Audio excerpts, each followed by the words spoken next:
अब आप ये उम्मीद कर रहे हैं कि आप मुझ पर बंटवारे का आरोप लगाएंगे, हिंदू मुस्लिम करने का आरोप लगाएंगे और मैं आपको पूरा बोलने दूं और इंतजार करूं अपनी बारी का। अब गलत आरोप लगाने पर और गलत बयान देने पर मैं रुक सकती हूं क्या? भाटी जी आप बताइए, मैं यहां हिंदू मुस्लिम करने बैठी हूं।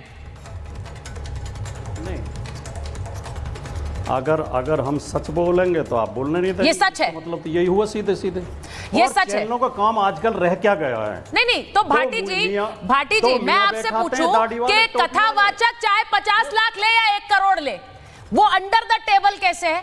पहली बात, कथावाचक अगर पैसे ले रहा है, मुझे नहीं पता है कि धीरेन्द्र शास्त्री कितने पैसे ले रहे हैं, मुझे नहीं पता है, सच में मुझे नहीं पता। और ना मैं ये कहती हूं कि कथा ब्राह्मण ही करें, मैं तो खुलकर कहती हूं कथा कोई भी कर सकता है, और मैंने महाभारत के पहले शोज में भी ये कहा है, कथा करने का अधिकार सबको है। जवाब देता हूं, लेकिन आप ये बोलेंगे कि कथावाचक अंडर द टेबल पैसे लेता है। जवाब देता हूं। हाँ बोलिए बोलिए। एक बात का जवाब देता हूं, एक बात का जवाब देता हूं। अगर वही भजन, वही कथा मुकुटमणि यादव और संत सिंह यादव गाएं तो सनातन कमजोर हो गया? बिल्कुल नहीं होगा। वही भजन और बिल्कुल नहीं होगा। धीरेन्द्र शास्त्री गाए, कृपया सुन तो लें। सुचरिता जी सुन, बोलिए बोलिए बोलिए। ऐसे नहीं बीच में आप टोकेंगी तो बात हो ही नहीं पाएगी। नहीं बोलिए। मैं आपके कहे हुए शब्दों का ही केवल विश्लेषण कर रहा हूं। हाँ। आपने कहा सनातन पे हमला है, सनातन से दिक्कत है, वक्त से दिक्कत नहीं है, सनातन को वो मिले तो दिक्कत है। वही कथा, वही भजन संत सिंह यादव के हैं, मुकुटमणि यादव के हैं तो सनातन पे हमला हो गया, सनातन कमजोर हो गया। वही कथा और वही भजन धीरेन्द्र शास्त्री के है तो सनातन मजबूत हो गया। और आप कह रही हैं आपको पता नहीं है धीरेन्द्र शास्त्री कितने लेता है, तो आप इतनी वरिष्ठ पत्रकार, आपको पता करने पे कर बैठना चाहिए। धीरेन्द्र शास्त्री की कथा 50 लाख से 1 करोड़ से कम में होती नहीं है। ठीक है। अब मैं अंडर टेबल की आपको बात बताऊं, अभी कुछ महीने पहले यही मेरे घर के पड़ोस में ग्रेटर नोएडा में कथा करके गए थे धीरेन्द्र शास्त्री। मैं 10 लोगों को आपके चैनल में, आपके स्टूडियो में ला सकता हूं जिनसे आयोजकों ने यह कहा कि आपके घर पे महाराज जी चाय पियेंगे, आपको 10 लाख रुपए देने पड़ेंगे। 5 लाख 10 लाख रुपए चाय पीने के लेते हैं। ये अंडर टेबल है या नहीं है? जो धीरेन्द्र शास्त्री रात दिन पाखंड फैलाता है, मैं आपके चैनल पर चुनौती देता हूं, वो मेरा पर्चा निकाल दे, मैं 5 लाख रुपए इनाम दूंगा। ठीक है। धीरेन्द्र अब मेरी बात सुनिए, देखिए मेरी बात सुनिए भाटी जी। अब आपने देखिए बहुत को जो बढ़ावा दिया जा रहा है। अब मैं आपको टाइम बताऊंगी, 6:09 हो रहे हैं। अभी तक शुरुआत में सिर्फ आप बोले हैं, मेरा कोई और मेहमान नहीं बोला है। आखिरी 2 वाक्य मेरा और कोई मेहमान अभी तक नहीं बोला है। 6:09 हो रहे हैं। सुचरिता जी मेरे आखिरी 2 वाक्य सुन ले, फिर आप ही नहीं बुलवाते रहे। हाँ ठीक है, बोलिए बोलिए। टाइम मत देना, मैं आखिरी 2 वाक्य सुन। बोलिए। जो धीरेन्द्र शास्त्री अपनी कथा में ये कहता है कि हमने रावण से बात की टेलीफोन पे, हेलो डियर रावण क्या कर रहे हो? जो धीरेन्द्र शास्त्री हनुमान का नंबर अपने पास होने का दावा करता है, जो धीरेन्द्र शास्त्री सीमा पे कब अटैक करेगा पाकिस्तान ये बताने का दावा करता है, वो पाखंडी है या नहीं है? इस पाखंड का विरोध चैनलों को करना चाहिए कि नहीं करना चाहिए? पत्रकारों को करना चाहिए कि नहीं करना चाहिए? या इस पाखंडी को बढ़ावा देना चाहिए? अब मैं चीज नहीं, देखिए मैं अब भाटी जी एक चीज बोलना चाह रही हूँ, इस डिबेट को ओपन करना चाह रही हूँ। नवल जी इंतजार कर रहे हैं, हर्षवर्धन जी इंतजार कर रहे हैं, आचार्य जी, राजेश जी सब इंतजार कर रहे हैं। मैं फिर बता देती हूँ, 6:10 हो रहे हैं। अभी तक सिर्फ मेरे एक ही मेहमान बोले, राजकुमार भाटी जी। और मैं ये इसलिए बता रही हूँ भाटी जी क्योंकि बाद में आप कहेंगे आप हमें बोलने का मौका नहीं देती हैं, तो ये मैंने समय इसीलिए बताया है, सारे मेहमानों के सामने बताया है। अब मैं आपसे एक बात कहती हूँ, धीरेन्द्र शास्त्री को मैं या तो एंडोर्स कर रही हूँ, ना मैं उनके खिलाफ बोल रही हूं। धीरेन्द्र शास्त्री की एक अपनी फॉलोइंग है, वो कथा कहते हैं, लोग उन्हें सुनने जाते हैं, पहली बात। दूसरी बात, आप उनके लिए हुए पैसे को अंडर द टेबल कहते हैं। मैं सिर्फ ये कहती हूं, मैं ये पूछना चाह रही हूं, यहां पर बैठे हुए हर्षवर्धन जी, मैं सिर्फ ये पूछना चाह रही हूं कि वक्फ के नाम पर जो वक्फ कर दी गई जमीन, जो वक्फ बोर्ड को दे दी गई जमीन, उस पर कोई सवाल नहीं है, वो दान कर दिया गया। मैं क्यों पूछ रही हूं ये सवाल?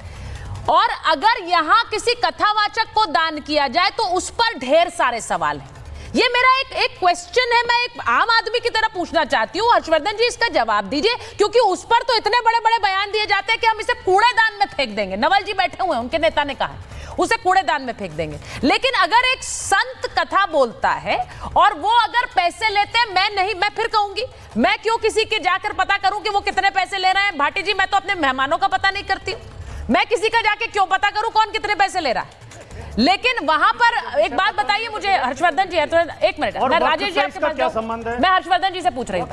हर्षवर्धन जी, इस बात पर यह कहना कि वो अंडर द टेबल पैसे ले रहे हैं, वो तो 50 लाख रुपए ले रहे हैं, भाई आप क्यों लेकर आए धीरेन्द्र शास्त्री को इस विवाद में? पहले आपने उसे ब्राह्मण वर्सेस यादव बनाया है, उसके बाद उस पर सियासत चल रही, सब देख रहे हैं, और अब धीरेन्द्र शास्त्री नए टारगेट हो गए हैं कि धीरेन्द्र शास्त्री पैसे ले रहे हैं, Dhirendra Shastri under the table ले रहे हैं। एक मिनट हर्षवर्धन जी, पहले मैं हर्षवर्धन जी से पूछूं। सुचरिता, हाँ सुचरिता, मुझे बड़ा सचमुच एक तरह से कहें कि आश्चर्य भी हो रहा है और मुझे समझ में नहीं आ रहा है कि अखिलेश यादव कौन सी राजनीति करना चाहते हैं। और आजकल अखिलेश यादव जी का भी और राजकुमार भाटी जी का भी ब्राह्मण निशाने पर हो तो बड़ा अच्छा लगता है इन लोगों को।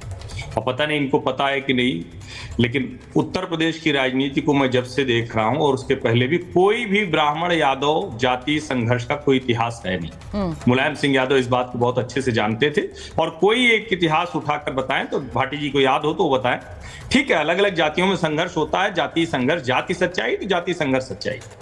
जो इटावा के उस गांव में हुआ था वो नीच कर्म हुआ था जो कथावाचकों के साथ हुआ, और जो कथावाचक फर्जी आधार कार्ड बनाकर जाति छिपा कर रहे थे वो भी नीच कर्म था। दोनों की कानून ने सजा दी, दोनों के एफआईआर हुए, दोनों में गिरफ्तारियां हुई। उसके आधार पर जो अखिलेश यादव ने बुलाकर सम्मानित किया, अब वो क्या था वो ईश्वर जाने। वो कार्यालय में अपने बुलाकर उनको वहां ढोलक बजवाना और वहां वो उसको पूरा विवाद बताना, वो क्या था? उसके बाद 19 लड़के यादव समाज के ही वो दंगे में, हुड़दंग में पकड़े गए। उसमें कुछ यादव ही नहीं थे, कुछ एक ब्राह्मण भी थे, और वो सब जेल गए। उनको छुड़ाने कोई नहीं आया, ना अखिलेश यादव आए ना कोई और। इसका मतलब क्या हुआ?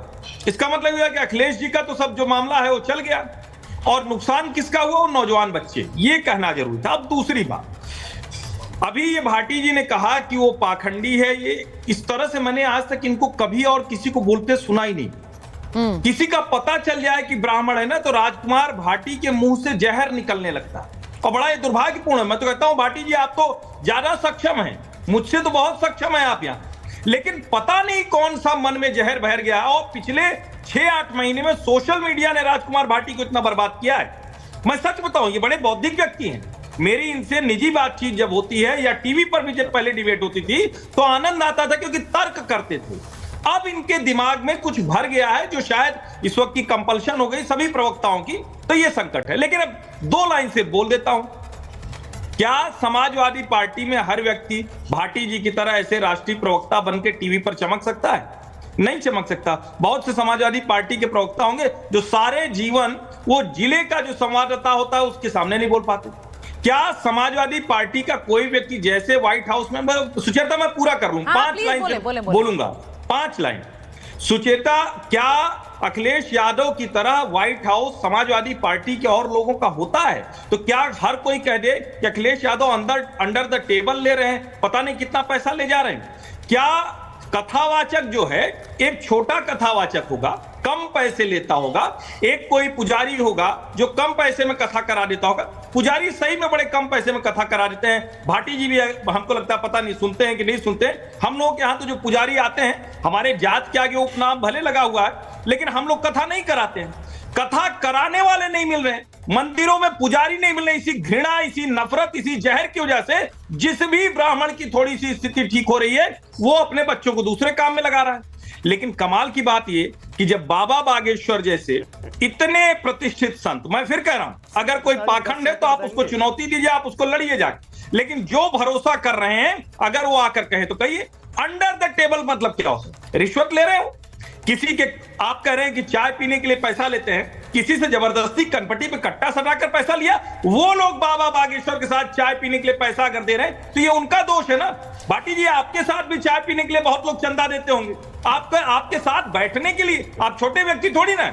ये जो आप खतरनाक काम भाई ये मुझे लग रहा है हर्षवर्धन जी बहुत सरल भाषा में बहुत सही बात कह रहे हैं। भाटी जी इसको समझ लीजिए, उन्होंने जो बात कही, मेरी आपत्ति इस बात पर नहीं, मैं फिर कहूंगी, आपने कहा कि आपको यहाँ बैठा, आपको पता करके बैठना चाहिए कि वो कितने पैसे लेते हैं कथा के लिए, और आप यहाँ पर बैठकर हिंदू मुसलमान करा रहे हैं, आप यहाँ पर नफरत फैला रहे हैं। मुझे नहीं समझ आता। मैं हर्षवर्धन जी से इस बात में सहमत हूं कि भाटी जी पिछले कुछ महीनों में तो आपको कुछ हुआ है, वो कह रहे हैं सोशल मीडिया का इन्फ्लुएंस है ये। उस सोशल मीडिया के इन्फ्लुएंस से थोड़ा निकल जाइए भाटी जी, हम लोग आराम से बात कर पाएंगे, क्योंकि वो सोशल मीडिया के फॉलोअर्स के चक्कर में ना हम वही बात कहते हैं जो उन्हें अच्छी लगती है, लेकिन जो दिल से निकली बात है उसे कहिए, दिल से निकली बात को कहिए। मैं एक बार मैं पूछ रही हूँ, नवल जी भी बैठे हुए, नवल जी के पास, राजेश जी को लीजिए स्क्रीन पर। राजेश जी, उन्होंने कहा कि हर कोई कथा नहीं कह सकता है, हर कोई अगर कथा कोई पैसे ज्यादा ले रहा है। नहीं सुचेता, एक लाइन आप सवाल पूछिएगा। बोलिए।